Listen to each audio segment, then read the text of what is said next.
Quando você fala dessa questão de profissional qualificado, que o cara tem que se qualificar, isso talvez gere nas pessoas uma certa preocupação. E me fez lembrar, inclusive, uma pergunta também que a gente recebeu, dentre várias naquelas pesquisas que a gente fez, é que as pessoas perguntam assim, Léo, eu vejo que tem muita vaga no mercado e eu estou fazendo essa transição, estou no meu começo de carreira. Será que essas vagas não são só para profissionais qualificados? Então, entenda o medo da pergunta, né? A pessoa tem medo de que ela vai estudar, vai tentar ali, mas ela não vai encontrar essas vagas que todo mundo fala que tem muita vaga assim no mercado. Existe. Se eu falar, não, é tranquilo, é só estudar, claro que existe uma certa barreira, né? E eu diria que é uma barreira transponível, que é a barreira do primeiro emprego. Então, quando você, por exemplo, se forma em medicina, né, depois de 6 anos, 7 anos lá estudando, você conseguir um plantão e começar a fazer plantão é mais porque já é meio que, o cara se formou, ele tá apto para fazer, então não tem essa barreira, porque também não tem um vínculo e tal. Mas na área de programação, esse primeiro emprego, essa primeira oportunidade, ela existe uma barreira maior, mas ela é transponível e existem vagas que estão abertas para contratar profissionais que nunca tiveram experiências.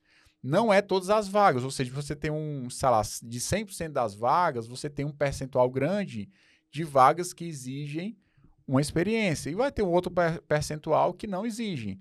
Aí é a questão de você bater nas oportunidades, bater na porta das oportunidades, né? Ir lá e tentar e colocar o seu currículo, que sem dúvida existe sim uma grande parcela de oportunidades para quem está iniciando. E às vezes a oportunidade não é para quem está iniciando, mas pelo perfil do candidato, pela a identificação com a pessoa, isso abre. A gente já teve muitas oportunidades aqui na própria Coder de a gente estar aberto para uma vaga e a gente contratar 3 pessoas. E 3 pessoas que nunca tiveram experiência no mercado. Por quê? Porque eram pessoas que olhavam e, cara, eu quero, e aí você via a empolgação no olho da pessoa. Tem um cara, inclusive, que está com a gente até hoje, né? O Galdino, que ele não pôde participar da entrevista, a gente era uma pessoa, a gente contratou 2. E aí ele chegou um dia depois porque tinha acontecido uma questão pessoal que ele não poderia participar um dia. Ele veio um dia depois, né? Foi uma entrevista presencial, eu lembro até hoje ainda, ele sentado assim na poltrona, conversando com ele. Terminou a entrevista, eu falei, Cid, eu sei que a gente contratou o dobro ontem, que a gente só tinha uma vaga, mas esse cara tem que entrar, porque ele é muito bom. Né? Ele não tem experiência, mas é um cara, dá para ver pelo jeito dele que ele é um cara super empolgado. E hoje ele foi contratado, já está com a gente há um tempão, né? E tem perspectivas muito grandes de cada vez mais, né, crescer dentro da empresa. E isso vai acontecer uma vez que você vai lá e bate nas portas e dá a cara a tapa. Né? Uma questão também importante que eu acho que tem a ver também com essas oportunidades para quem está começando é o fato de que teve um crescimento muito grande. Eu não lembro exatamente o número, tu sabe? No Brasil cresceu algumas vezes, eu não sei exatamente Tá quanto. falando de vagas. De oportunidades, né? Na pandemia, cara, eu vi pesquisas falando de acima de 600%, né? Pois é, olha aí, você tem um crescimento na pandemia de vagas para profissionais de tecnologia que cresceram na ordem de 600%, e isso fatalmente vai também tornar a entrada de profissionais novos na área de uma forma mais fácil. Então, as pessoas estão vencendo essas barreiras. Claro que tem que bater nas oportunidades, né? E muitas vezes a oportunidade que pede uma determinada experiência, você vai lá e diz assim, ó, eu não tenho experiência, mas olha aqui os aplicativos que eu fiz, olha aqui o meu portfólio, olha aqui como eu sou um cara organizado e está tudo aqui descrito. Então, depende muito da sua organização. Eu acho que essa questão das oportunidades, cara, tem um peso muito grande na forma como o cara se apresenta. Né? A gente já falou que, acho que em outras oportunidades, não sei se é a primeira que eu vou falar, porque a gente já conversa muito sobre isso. Tem gente que chega entregando, em vez de currículo, entregar um boleto. Né? Teve gente que chegou na descrição do currículo, qual é o seu objetivo? Aí tinha escrito lá, coloque aqui um objetivo claro e tangível, tipo assim, como tu nem tirou o texto padrão do template do currículo, então, se você for acima da média, por exemplo, eu estava conversando com um cara sobre migração e esse cara tem um inglês muito legal. Eu falei o seguinte, faz o seguinte, ó, eu vou passar o teu currículo para um colega, só que eu só vou passar esse currículo para o meu colega se tu gravar um vídeo em inglês se apresentando. Tu vai dizer as tecnologias que tu sabe, tu vai se vender lá, dizer o que é que tu trabalha nesses últimos anos e tal. Aí, dito e feito, ele foi lá, fez, cheio de corte, né? Aquela técnica de dar um zoom para fora e para dentro, né? Para fingir que não tem corte. Aí ele fez lá em trechos, né? Colocou lá em 7, 8 trechos, falou o nome dele, se apresentou, as tecnologias que usava e tal.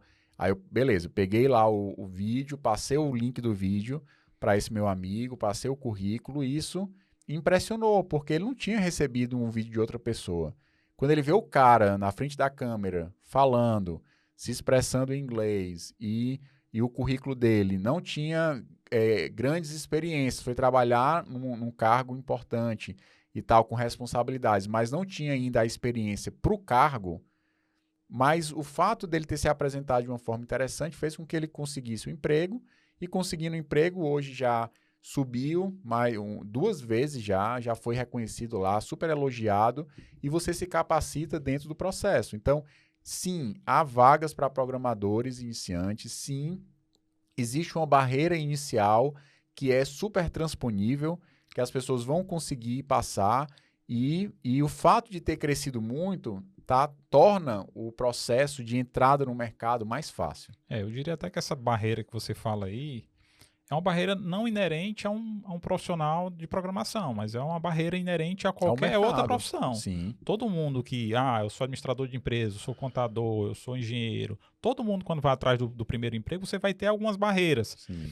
E isso também tem muito a ver, logicamente, com o perfil. E às vezes a gente escuta também as pessoas falando, eu já mandei meu currículo não sei quantas vezes, Mas existe também no mercado, e a gente é muito prova disso também, de que, como você deu um exemplo aí, as pessoas às vezes vão mandar o currículo e não se atentam para detalhes, né? Uhum. Às vezes a vaga pede um certo nível de requisitos ali e a pessoa não preenche aqueles requisitos e ele acha, nem fui chamado e tal, porque ele não preenche, né? Então, às vezes a pessoa, eu não estou dizendo que a pessoa que não preenche, ela não deve mandar o currículo, mas se ela não preenche os requisitos ali para uma vaga normal, no mínimo ela tem que mostrar em algum ponto que ela merece ser ouvida ali. Sim. Ou seja, vai mandar o currículo, você não preenche alguns requisitos, manda um e-mail lá e diz, eu vi que vocês pedem requisitos X, Y, Z, o Z eu não consigo, eu não tenho, mas, enfim, eu tenho uma outra habilidade, ou seja, mostra uma compensação de que você merece ser ouvido, né? Sim, eu acho que a verdade, né, quando você age de forma verdade, a gente consegue perceber, e quem é entrevistador tem essa capacidade, muitas vezes, de ler as respostas do candidato, porque está trabalhando com muita gente, né? Quando você trabalha de forma sincera e você abre o jogo e diz exatamente o que você sabe, o que você não sabe, sem achar mais e sem achar menos, porque também tem o fato, tem um cara que estava tentando uma vaga de estágio, recebeu não foi contratado. 2 semanas depois, um aluno nosso foi contratado para uma vaga de efetivo, né, um programador júnior, com um salário 3 vezes maior do que o que ele foi negado no estágio. Então, quem tem que dizer se você está ou não apto para aquele trabalho não é você. Sabe, Cid, uma das coisas que eu vou inclusive gravar um vídeo sobre isso hoje, provavelmente, tem 2 grandes barreiras para quem está iniciando na programação. Essas 2 barreiras não são barreiras técnicas. Uma é a autocrítica.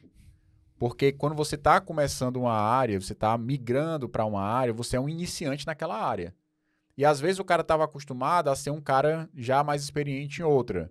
Se você for um cara muito autocrítico e começar a colocar essas críticas e esse peso em cima de você, isso pode ser uma barreira gigante para você ir para frente, porque você começa a dizer, não, eu não sou capaz de aprender. Quantas pessoas dizem que não são capazes de aprender inglês? Várias. E muitas pessoas deixam de aprender porque começa a ter essas autocríticas e isso gera uma barreira antes de a pessoa enfrentar. E isso não pode ser um problema. E o outro é você começar a se comparar demais. E hoje a gente vive numa época que as pessoas estão se comparando muito, entendeu? Tipo assim, eu vou para a academia, eu sou um iniciante na academia, pego pouco peso lá e quando pego os pesos começa a me tremer. Se eu for me comparar com aquela senhora lá de 70 anos que tá pegando 3 vezes mais peso que eu vou desistir, mas eu sei que a academia é fundamental para minha saúde, para eu manter saudável por mais tempo, para eu criar, digamos assim, reservas, poupança para o futuro, né, para minha velhice e tal.